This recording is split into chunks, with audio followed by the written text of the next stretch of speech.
बस आपको यूसुफ की तरह कहता ना बोलना सीखना है। आपके ना बोलने के बाद एक बंधन टूट जाएगा। फिलिपियो 4:12 में लिखा, जो मुझे सामर्थ देता है मैं उसमें होकर कुछ भी कर सकता हूँ। देख सकते हैं स्क्रीन पर। तो इसका मतलब परमेश्वर कहता, आप कहते हैं कि नहीं नहीं परमेश्वर मेरे अंदर वो ताकत नहीं है, लेकिन परमेश्वर ने कहा कि मुझसे मांग, मैं तुझे ताकत दूंगा। तो मांगना इस बात के लिए, लेकिन लोग रोटी कपड़ा मकान इन चीज़ों में लगे रहते हैं। परमेश्वर का आत्मा कह रहा है, जो कहता है पाप के लिए सामर्थ मांगता है ना बोलने के लिए, उसके लिए रोटी कपड़ा मकान परमेश्वर भेजने लगता है। परमेश्वर ने भेजा यूसुफ के लिए, और उसके भाइयों के पास कहता है खत्म हो गया, अकाल पड़ गया, क्योंकि वो रोटी कपड़ा मकान मांग रहे थे। कौन थे? क्रिश्चियन। कौन थे? प्रभु को मानने वाले। कौन थे? कहाँ रहते थे? परमेश्वर के घर। कहाँ रहते थे? Anointing place. लेकिन फायदा क्या हुआ? अकाल पड़ गया। लेकिन कहाँ जाना पड़ा? कह रहे जो वहाँ जाना पड़ा उस व्यक्ति के पास, यूसुफ के पास, जिसके अंदर ना बोलने की सामर्थ्य थी, जिसके अंदर पाप को छोड़ने की ताकत थी। तो आज फैसला आपने लेना है, आपको क्या करना है क्या नहीं करना। आज बहुत सारे लोग अपने आप को टूटा हुआ महसूस करते हैं, और बार बार कहीं ऐसा लगता है कि जैसे सब कुछ टूट गया, खत्म हो गया, निराश हो गया। और पवित्र आत्मा ने मुझे बताया, मैं टूटे और बिखरे हुए लोगों को आज फिर से जोड़ने के लिए आया, फिर से ब्लेस करने के लिए आया। तो आप 21 दिन के अंदर मैं कह रहा हूं कि आप अपने खराब हालात सुधरते हुए देखेंगे, आप अपने बिजनेस में पैसा आते देखेंगे।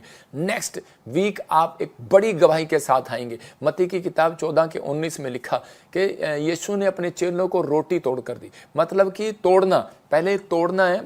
देखो बंधन तब टूटेगा, पहले परमेश्वर कई बार आपके लाइफ में बंधन इसलिए आने देता है कि पहले वो तोड़ता है फिर वो बनाता है। हम कुम्हार को देखते हैं, पहले वो मिट्टी को ऐसे करके बनाता है, और फिर उसको तोड़ देता है, ऐसे हाथों से तोड़ देता है, फिर उसके बाद उसको बनाता है। मतलब कि आज लेकिन मिट्टी कभी ये नहीं कहती कि कुम्हार मुझे बर्तन बना, मुझे गिलास बना। वो परमेश्वर की मर्जी है कि वो आपको क्या बनाए, क्या दे। लेकिन ये आपके अंदर एक टैलेंट होना चाहिए कि परमेश्वर मैं अब से प्रार्थना करूंगा, मैं अब से पवित्र आत्मा जी मैं पवित्रताई में चल के दिखाऊंगा, मैं ईमानदारी और वफादारी का जीवन जीऊंगा। तो परमेश्वर उसी समय आपकी निराशा को बाहर करेगा। निराशा से बाहर आओ। देखो परमेश्वर ने वो रोटी क्यों तोड़ी है? क्योंकि वो आपको डबल करने के लिए तोड़ी है। रोटी वो एक को देने के लिए नहीं, कि रोटी तोड़कर और उसने जब उसमें रखा टोकरी में और उसने प्रार्थना किया, और इसी समय परमेश्वर ने उसको डबल कर दिया। जिसका मतलब आपको जब अगर तोड़ रहा है परमेश्वर, तो आपको अगर कोई प्रॉब्लम आ गई है तो उसी समय प्रार्थना करनी है कि अगर आपको तोड़ रहा है, आपको लग रहा है कि इसे मेरा बिजनेस डाउन हो गया, ओहो मेरी सेविकाई में हो गया, मेरे फलाने में हो गया, तो उसी समय आपको प्रार्थना करनी है। और परमेश्वर से प्रार्थना करोगे, याद रखना वो टोकरी डबल करेगी, मल्टीप्लाई करेगी। आज रात जो खुश है, मैं कह रहा हूँ कि समझ गए इस मैसेज को, तो उसी समय उनके अंदर मल्टीप्लाई होगा सब कुछ, बिजनेस मल्टीप्लाई। ये नहीं कि आप निराश हैं कि मेरा सब कुछ चला गया, खत्म हो गया।